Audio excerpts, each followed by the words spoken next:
Life moves pretty fast. You don't stop and look around once in a while, you could miss it.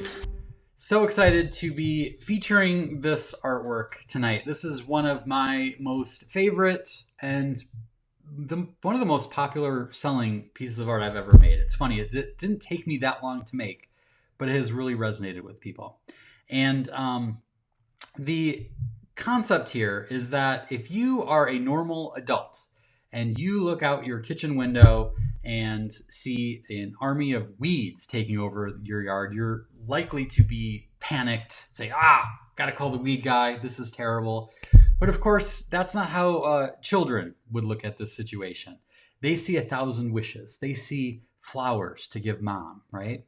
A backyard flush with dandelions can inspire an hour of exciting adventure for a 5-year-old, and the exact same backyard can inspire an hour of expletive-laden adjectives for a 55-year-old.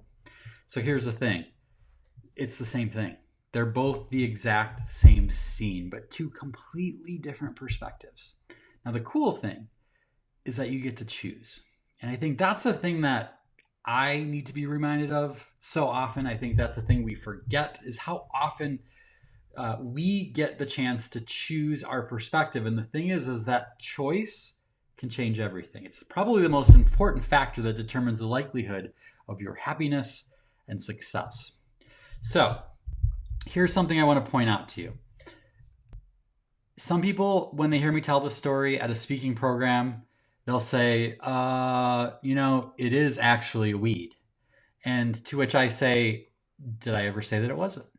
That's the thing, is it is a weed. Dandelions are weeds, but they're also wishes. They're both. And I think both are right. So in a similar way, when you look at this thing we're in right now, this crisis with coronavirus and all the stuff that's going on in our world, some people say it's bad. Some people look around and they say, it's pretty good. There's some good things going on. They're both right. They're both right. There are terrible, scary things going on, but there are also amazingly wonderful things, blessings that we didn't even see coming, right? So the question is, what are you choosing to see? When a little kid takes a dandelion and blows it, some adults freak out, right? Some adults are like, don't do that. Don't do that. That's exactly what you shouldn't do, because you're spreading the seeds everywhere and the weeds are going to go everywhere, right? And that, again, is true. When a child blows a dandelion, it freaks a grown-up out, but only because they see it as a weed. But what if you saw it as wishes? What if you saw it as positivity? Makes a big difference, right? And so that's one of the things I want to challenge you on, is in your day-to-day, as we inch forward ever so slowly to a conclusion to this crisis. I don't know when it will happen, but I know it will come to a point. And it'll be a gradual thing, but we're making good progress. Is to decide, what am I choosing to see? Am I choosing to see the good? Am I choosing to see the negative? Again, that's a choice that we have.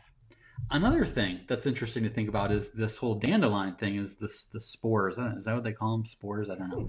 But they go everywhere, right? That's how they're designed, is the wind comes, or a 5-year-old comes, blows them, they go everywhere.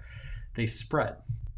Well, it's interesting that we're talking about spreading things in this situation, because we've talked a lot about spreading things. How do germs spread? How do viruses spread? And the thing that I've noticed is that fear and anxiety are very, very contagious.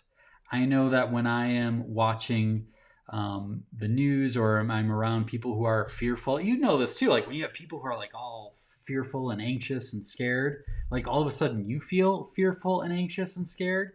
But the flip side is true too, is that hope and calm are also contagious. That when everyone is flipping out and there's one person in the room saying like, all right, guys, this is what we're going to do. Everybody calm down. They lay out a plan. They're like, we got this. We can do this. All of a sudden, all of the anxiety levels lower, right? Contagious. So again, the choice is yours. What are you choosing to spread?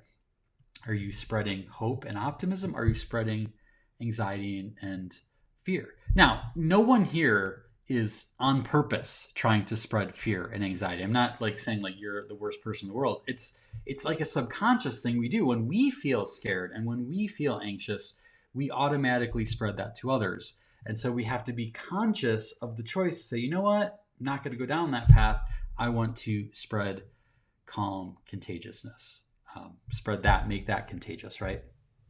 And then the last little point I wanted to share with you is the idea of what are you choosing to be exposed to?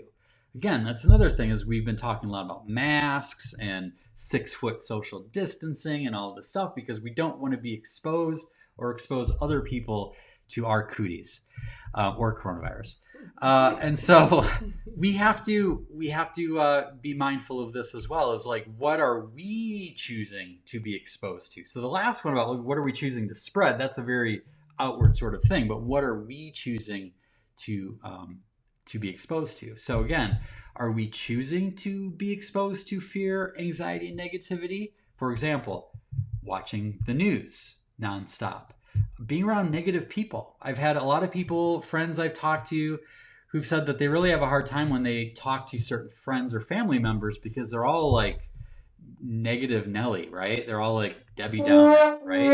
And it's just like totally sucks the energy out of them. It's like an energy suck, vampire suck, right? It's terrible. So you have to limit your exposure to those people. Another one is limiting your exposure. And then this is like for some people to scary shows, movies, overly dramatic things.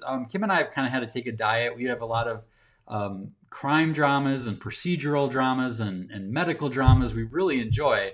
But there's just something like there's just already so much stress. I can't deal with the stress, right? It's not good for me. We've been watching a lot more comedies.